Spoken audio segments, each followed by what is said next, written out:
If you're Malaysian, go right ahead and open up your passport and there you will see our best friend forever. Just kidding.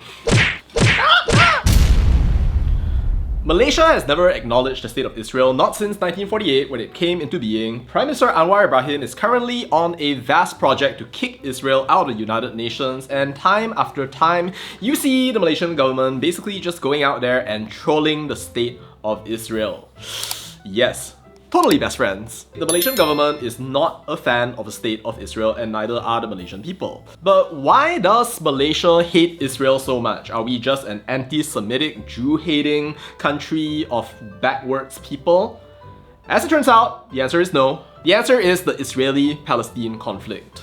Israel-Palestine is one of the biggest issues on the entire planet for Malaysians because more than 60% of Malaysians are Muslims, and if you're Muslim, it's pretty much a given that you will not only care about the Israel-Palestine conflict, you will side Palestine, criticize Israel for making Gaza into an open-air prison, killing more than 45,000 people ever since October 7, 2023, and say that the conflict did not begin on October 7. It's also worthwhile to note that for Muslims around the world, including in Malaysia, Palestine is a symbol of what we call Islamic resistance. If you consider Hamas, for example, the name literally means Islamic resistance, and the whole idea of Al-Aqsa flood refers to the Al-Aqsa Mosque, which is basically in Jerusalem at the moment and is held by the Israelis. The third holiest site in Islam after Makkah and Medina. Basically, it is one of the reasons why Muslims around the world resent Israel, because they control that holy site. Malaysia, as a majority Muslim country, therefore naturally supports the liberation of Palestine from colonialism. And that brings me to my next point. Anti-colonialism. So for those of you who don't know, the land that we now call Israel and also Palestine is the most contentious piece of land in the entire world. When people in Malaysia think of Palestine, they often think of a colonial project.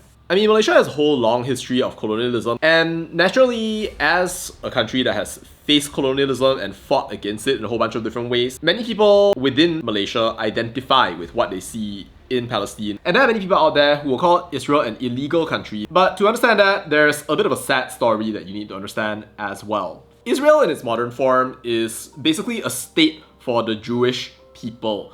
Now, it didn't always exist in the place that it currently is in. In the Bible, it is said that the people of Israel occupied the land that is now currently known as occupied Palestine to a lot of people right there. And for many years, actually, the Jewish people did not really live there, at least in the numbers that they did. In fact, they live all across Europe and across the world right there, but were always persecuted, and they were persecuted so much and over so many years that after a triggering incident that was known as the Dreyfus Affair, where a Jewish person was accused of a crime that he did not commit simply because he was Jewish, a movement called Zionism to create a national homeland for the Jewish people was created.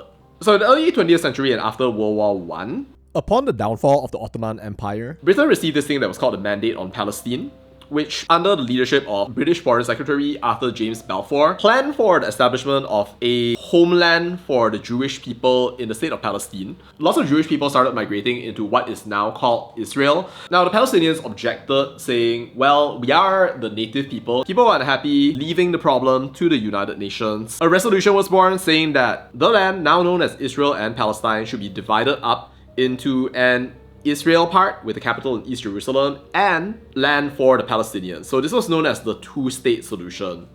The Israelis accepted it, the Arab countries did not, conflict ensued, and then somehow, after Britain had left, the Israelis declared independence, and then all of the Arab countries attacked and completely lost. This event is now called the Nakba, which means catastrophe in Arabic, resulting in a huge humanitarian crisis. Fast forward to today.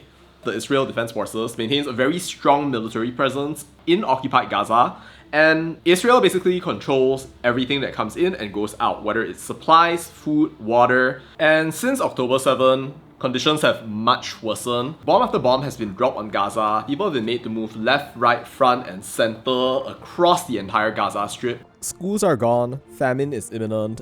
Hospitals have become battlegrounds as Israel and Hamas fight over narrative, propaganda, ideology as people die. The last reason that I think that people in Malaysia hate Israel is feudalism. Malaysia is very much what we call a feudal society, or what we call an ikut society, where you have people talking at one another about why it is that Israel should be hated.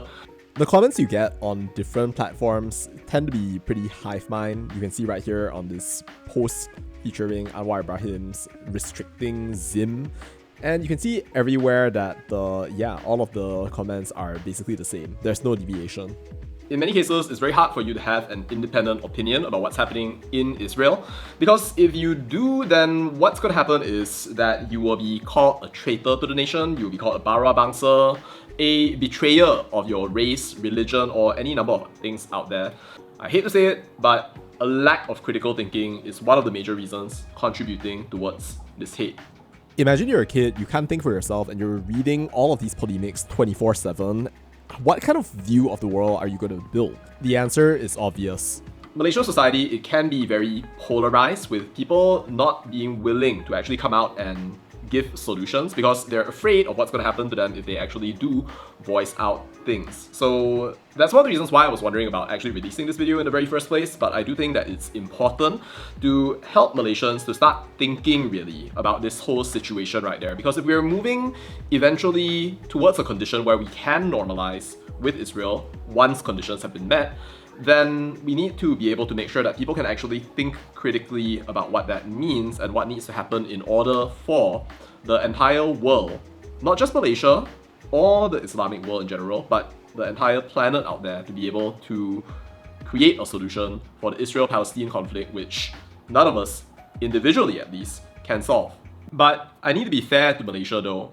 In the same way, I think it's a shame if Malaysians just shut off every part of discussion about the Israeli-Palestinian conflict and catch themselves up in propaganda. I think it would be a shame to let the whole world just think of Malaysia as a corrupt, Jew-hating country that wants to shut down the Israelis and assert leadership of the Islamic nations out there. Malaysian society is not perfect. I have no intention of vindicating it or saying that it is right there, but I don't think that's how Malaysia is. And to justify that, let's look to the definition of anti-Semitism by the International Holocaust Remembrance Association, which is: anti-Semitism is a certain perception of Jews which may be expressed as hatred towards Jews. Rhetorical and physical manifestations of anti-Semitism are directed towards Jewish or non-Jewish individuals and or their property, toward Jewish community institutions and religious facilities. But at the same time, criticism of Israel similar to that leveled against any other country cannot be regarded as anti-Semitic. I guess a valid question to ask is, does Malaysia treat Israel with a different or higher standard when it comes to discussing human rights in any way, shape, or form? Well, to that I'd say, if I look objectively at the way that Malaysia has been talking about human rights, most of the discussion has been centered on stuff related to the Israel-Palestinian conflict, and I don't usually see a lot of criticism of other countries out there, the Yemen crisis, or even the Uyghurs out there very much. So I think it's maybe fair to say that Malaysia does treat Israel with a different or higher standard, so that's something that we have to reckon with. But I do not think that Malaysia hates Israel because it is a Jewish state specifically.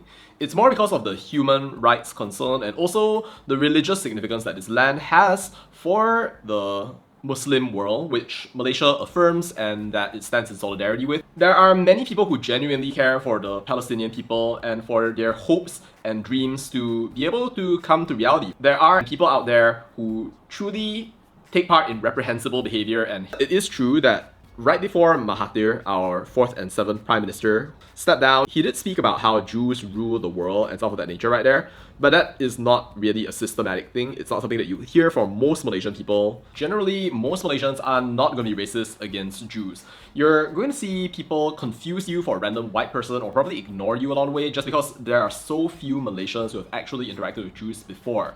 Most of the Malaysian objection against Israel is because of the policies of the State of Israel, and also because of the way that they've been trained, they've experienced Israel through the lenses of the media throughout the entire course of time. When it comes to national policy right there, Malaysia's policy towards Israel is not that of complete hatred. The majority of Malaysians out there are peace-loving people who simply want the people of Palestine to have justice, a humanitarian solution, and to be able to live lives of dignity in the land that they call their home. Malaysia's formal diplomatic position is that we support what we call the two-state solution. We in fact reiterated our support for the establishment of a sovereign and free Palestinian state through the two-state solution based on pre-1967 borders with East Jerusalem as its capital, and we urge for the admission of Palestine as a full member of the United Nations. That's our formal diplomatic position. It's not something that I just came up with along the way, and it showcases that our position is not that of universal hatred. I don't think Malaysia can make a claim to have any moral ground in this entire situation right here, but hopefully this helps you to understand a part of the conscience of some of my fellow Malaysians and the society that I live in for Palestine and for the Israel that it views as its oppressor. Whatever path there is to resolving that, I do not know. It could involve some variant of what was started with the Abraham Accords in 2020 but weren't really continued along the way and didn't extend to the nations of Southeast Asia. We don't know whether it's gonna come during the time of the Trump administration, but it's gonna take a lot of compromising and making things happen that weren't possible before. I hope that somehow or another that the Malaysian government and the government of Israel will be able to work together collaboratively in some ways right there. But if we don't have conversations and we don't talk about these things, sensitive as they are, then there will never be a pathway towards resolving the conflict, which will continue plunging the world into continual turmoil, which none of us want right there. Alright, that's it.